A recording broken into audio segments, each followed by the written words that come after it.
ପାଗଳ ଷଣ୍ଢର ଉନ୍ମତ୍ତ କାଣ୍ଡ। ବୃଦ୍ଧା ଓ ବାଛୁରୀକୁ ମାରି ଆପେ ମଲା। ଭୁବନେଶ୍ୱର ଉପଖଣ୍ଡ ରୋକଟ ଗ୍ରାମରେ ସପ୍ତାହ ହେଲାଣି ତାଣ୍ଡବ ରଚିଥିଲା ଏକ ପାଗଳ ଷଣ୍ଢ। ସବୁବେଳେ ଲାଞ୍ଜ ଟେକି ଆଡ଼ି ପତେଇ ସଁ ସଁ ଗର୍ଜନ କରି ଏଣେତେଣେ ବୁଲୁଥିଲା। ମଣିଷ ଗାଈ ଗୋରୁ ଯାହାକୁ ଦେଖୁଥିଲା ଗୋଡ଼େଇ ଆକ୍ରମଣ କରୁଥିଲା। ସ୍ଥାନୀୟ ଲୋକଙ୍କ ମଧ୍ୟରେ ଆତଙ୍କ ଖେଳାଇଥିଲା। ଷଣ୍ଢକୁ ଧରିବା ପାଇଁ ଜନସାଧାରଣ ବିଏମ୍ସି ସ୍ଥାନୀୟ ନେତୃତ୍ୱ ଓ ବିଧାୟକଙ୍କ ପର୍ଯ୍ୟନ୍ତ ଗୁହାରି କଲେ ବି କେହି କିଛି ପଦକ୍ଷେପ ନେବାର ପ୍ରୟାସ କଲେ ନାହିଁ।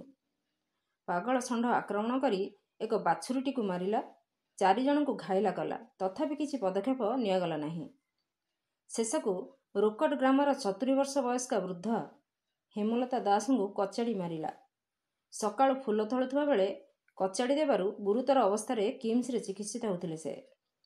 ତାଙ୍କ ମୃତ୍ୟୁ ହେବାରୁ ସ୍ଥାନୀୟ ଲୋକ ଶବକୁ ରାସ୍ତାରେ ରଖି ଟାୟାର ଜଳି ଷଣ୍ଢକୁ ଧରିବା ପାଇଁ ଆନ୍ଦୋଳନ କରିଥିଲେ। ଶେଷରେ ବିଏମ୍ସି କର୍ମଚାରୀ ଷଣ୍ଢକୁ ଧରିବା ପାଇଁ ରେସ୍କ୍ୟୁ ଟିମ୍ ସହ ପହଞ୍ଚିଥିଲେ। ହେଲେ ଷଣ୍ଢଧରା ଅଭିଯାନ ପୂର୍ବରୁ ଅପରାହ୍ନ 2ଟା ବେଳେ ଷଣ୍ଢ ଆପେ ଆପେ ପ୍ରାଣତ୍ୟାଗ କରିଥିଲା।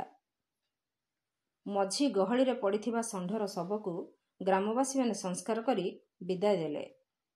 ଷଣ୍ଢ ମରିବା ପରେ ଗ୍ରାମବାସୀ ଆଶ୍ୱସ୍ତି ହେଲେ ଉଦ୍ଧାର କରି ଗ୍ରାମବାସୀଙ୍କୁ ଆଶ୍ୱସ୍ତ କରିବାକୁ ଆସିଥିବା କର୍ମଚାରୀ ଖାଲି ଖାଲି ଫେରିଗଲେ।